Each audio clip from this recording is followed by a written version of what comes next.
Allied prisoners held by Japan died at 7 times the rate of those in German and Italian camps. On the death railway, 60,000 prisoners of war were driven through 415 kilometers of jungle and solid rock on 600 calories a day. Over 12,000 would never come home. The engine behind that death toll wasn't chaos, it was policy.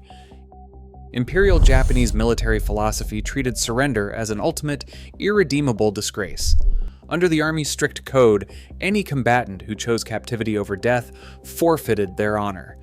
This institutional contempt stripped captured Allied soldiers of their status as human beings.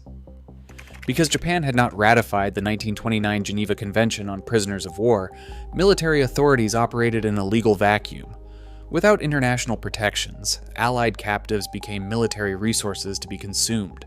The Tokyo War Crimes Tribunal later confirmed that official policies systematically reduced these captured men to expendable slave labor. For these prisoners, battlefield defeat was only the beginning. They entered an institutional system of absolute coercion, where their survival was secondary to the imperial war effort. In October 1942, the Japanese military began construction on a 415-kilometer railway designed to link Thailand and Burma.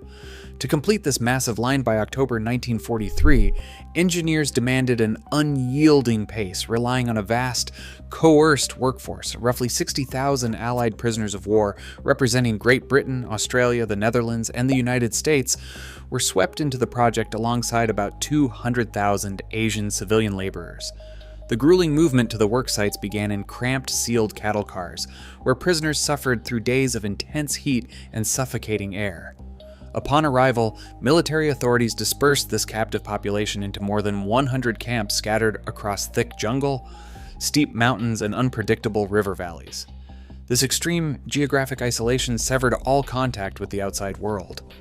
Far from international eyes, local camp commanders operated with total autonomy, establishing a severe regime where daily abuse and structural neglect were easily sustained. Survival inside the camps meant enduring a daily routine designed to extract maximum labor from failing bodies.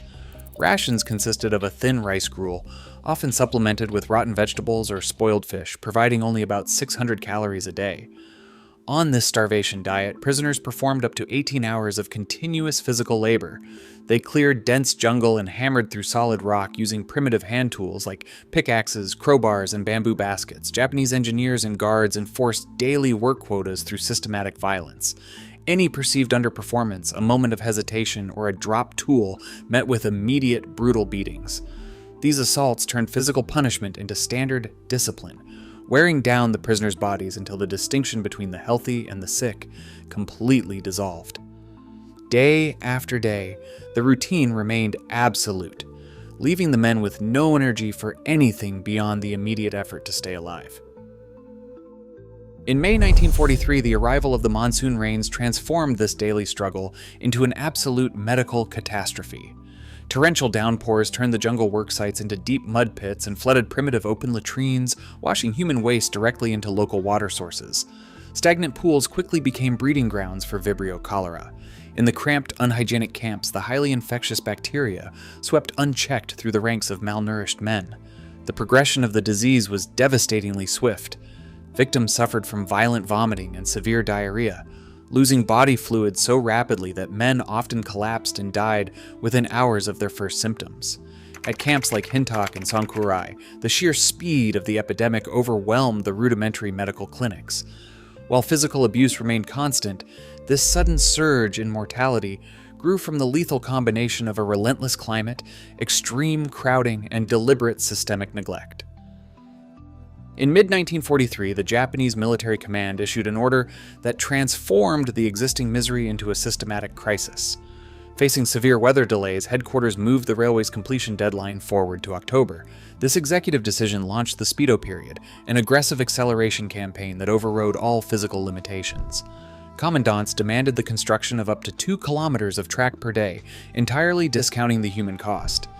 For the prisoners, this meant work shifts routinely ran for 18 hours or more, continuing through the night under primitive torches.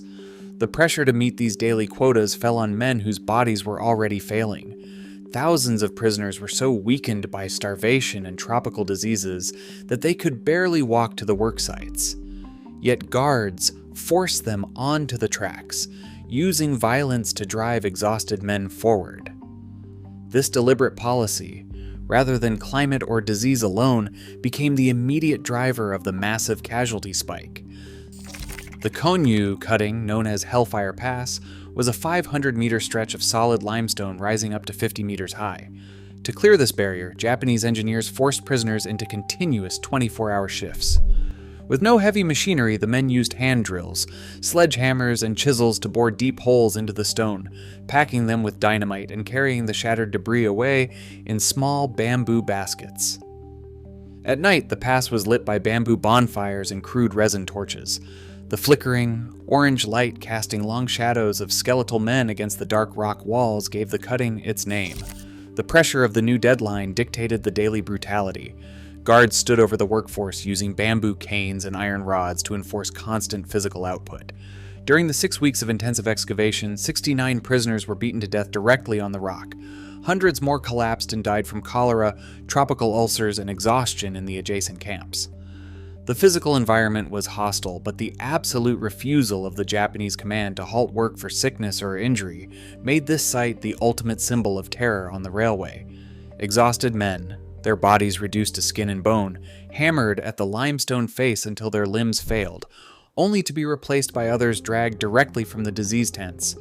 They worked in silence, broken only by the sound of metal hitting stone and the commands of the guards. Amidst the systematic collapse of Hellfire Pass, survival relied on practical acts of resistance. Captain Sir Ernest Weary Dunlop, an Australian surgeon, repeatedly stood between Japanese guards and sick prisoners to protect them from beatings. Operating in makeshift jungle clinics, Dunlop improvised medical treatments, fashioning intravenous lines from bamboo culms to hydrate cholera victims and using charcoal tablets for dysentery. His logs recorded the names of those saved by this rudimentary care. Other prisoners risked execution to document their ordeal.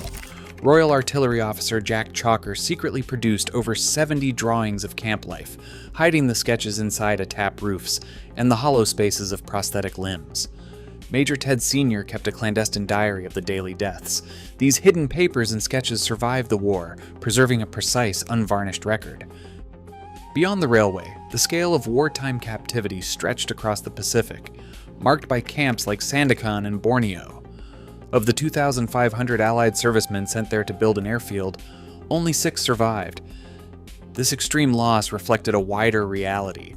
British and Commonwealth soldiers held in Japanese camps died at 7 times the rate of those captured by Germany and Italy.